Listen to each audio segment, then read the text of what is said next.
Hey, what's up guys? Welcome back to another video. Today we are going to be discussing Jalen Green, the G League Ignite shooting guard.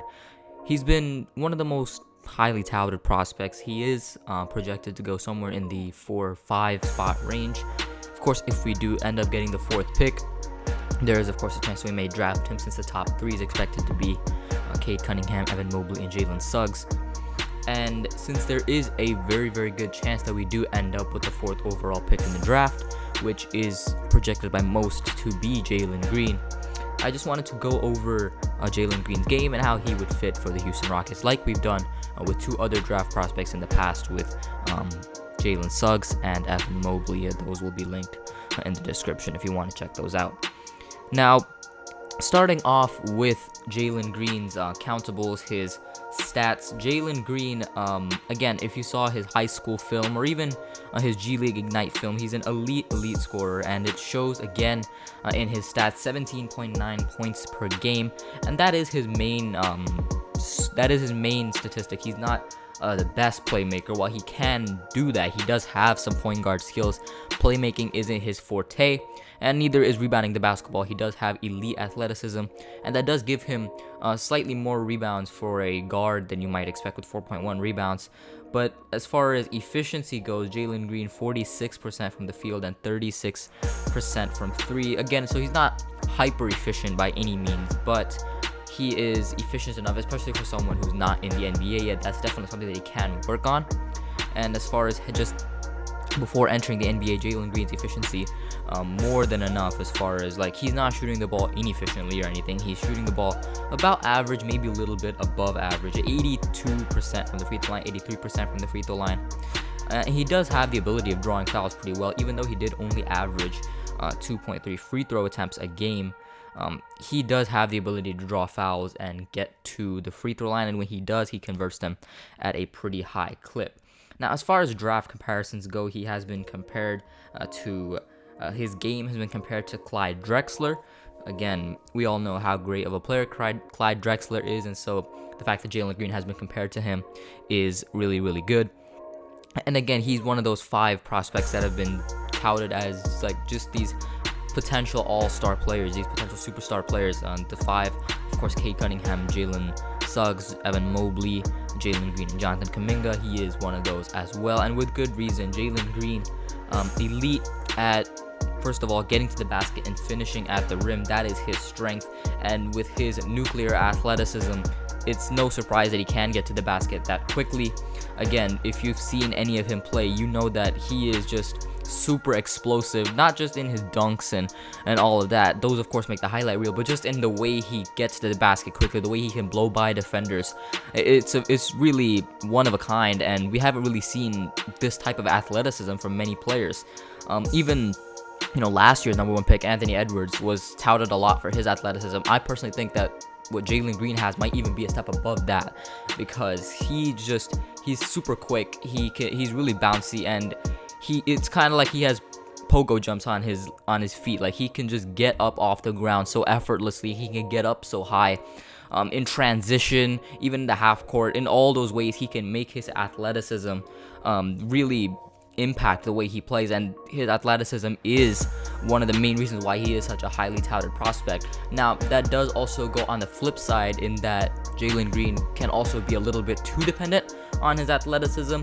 The way that you see him blow by his defenders is not really most of his technique, but more of that athleticism that he has. It's not like he's beating people off the dribble or with his handles like you may see a guy like Kyrie Irving do, or even like Kyrie Irving or people like that who are more reliant on their ball handling. It's not like that. More like someone who beats you with their speed and their athleticism, kind of like a John Wall or maybe Russell Westbrook. And that is something that we will have to look at. Can he develop his handles to a way that he won't be as reliant on his athleticism? Because of course, as Jalen Green will get older, his athleticism will decline, and that's how he's going to have to extend his career, is by developing those moves so that he isn't as reliant on his athleticism. And that's kind of his main draw, is that he is a little bit too dependent on his athleticism. Of course, his athleticism is a gift that you just don't see in many prospects, but what is listed as his main drawback is that he does rely on it a little bit too much.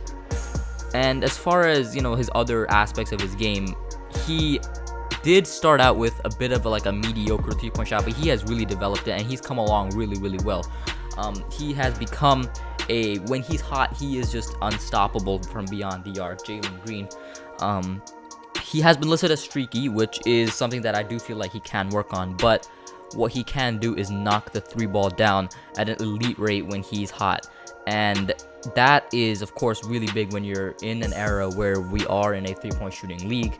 And of course, three-point shooting is one of the ways that you can extend your career and make yourself even more unguardable if you're a guy who does rely on athleticism. We've seen that from in front of our own eyes with John Wall, who early in his career, he just wasn't a great three-point shooter, but now that he's developed his three-point shot to a respectable level, he still has a good bit of speed and athleticism, but now that he has a three-point shot, you also have to guard that as well, and that makes John Wall even more potent, even more lethal as a shooter, as a scorer.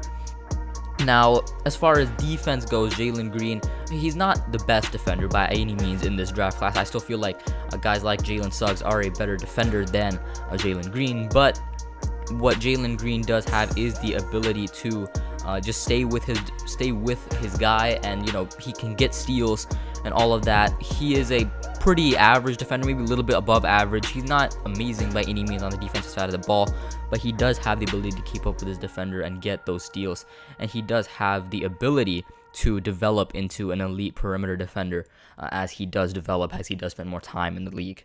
Now, as far as a potential fit would go between him and Kevin Porter Jr. in the backcourt, again, Kevin Porter Jr. and Jalen Green, both guys who are very similar in that they are very, very explosive, very, very athletic. They have lots of bounce, lots of speed, and they play pretty similarly in that they can get most of their buckets from getting to the basket, and their ability to finish at the rim has been elite. But one thing that Jalen Green does do better than Kevin Porter Jr. is his three-point shot. Kevin Porter Jr. has not been an elite three-point shooter by any means for the Rockets, and Jalen Green can help that a little bit. He's not the best at it by any means, but what Jalen Green can do is take off a little bit of the pressure from Kevin Porter Jr. to knock down the three ball. Right now, with our backcourt of John Wall and Kevin Porter Jr., those are two guys who are very streaky or just not able to hit the shots at all. Jalen Green can help that a little bit. Again, he's not the best shooting guard in this draft class at all, but what he can do is give Kevin Porter Jr. a little bit less pressure to shoot the three, and allows Porter Jr. to play to his natural game a little bit more. And again, Kevin Porter Jr. has really been developing his playmaking, and adding Jalen Green gives him another weapon that he can facilitate to and also incorporate into his game, allowing him to make himself better. And Jalen Green, his athleticism, his finishing ability, this is all something that can fit in very well with the Rocket system. Again, his three-point shooting being so streaky and not being as good as some other guys in this draft class like Cade Cunningham or Jalen Suggs, it is one of those things that does make his fit a little bit worse than a guy like maybe Cade or Jalen Suggs. But again, Suggs and Green both have pretty similar three-point shooting abilities, which is that they're not the best at it, but they can, get hot and develop that shot. And so while I don't feel like Jalen Green would be the best fit for the Houston Rockets, again, if we do end up getting the 4th pick and do draft Jalen Green, I think he'll be a very, very contributive piece for the Houston Rockets. And I think you really just can't go wrong with any of these guys. And we've said this over and over again. We said this when we talked about Jalen Suggs. We said this when we talked about Evan Mobley. If you get a pick in this top 4, you just can't go wrong with any of them. They're all guys who can fit very, very well for the Houston Rockets. And they'll all be amazing players. And under our player development system and the way that we have developed our young guys, I think any of those 4 guys can turn into really perennial all-stars, all-NBA superstar type players under Steven Silas's coaching and under the Houston Rockets organization. Again, let us know what you think about Jalen Green down in the comment section, and we will talk about it there. As far as the next episodes in the series go, we will talk about players in our other picks, which are in the high to mid 20s, and we'll scout players from there. And of course, we will also talk about the big guy, Cade Cunningham, as with our last video right before the NBA draft. And we'll see you then. Make sure to like, subscribe, and turn on post notifications. We'll see you in the next one. Peace.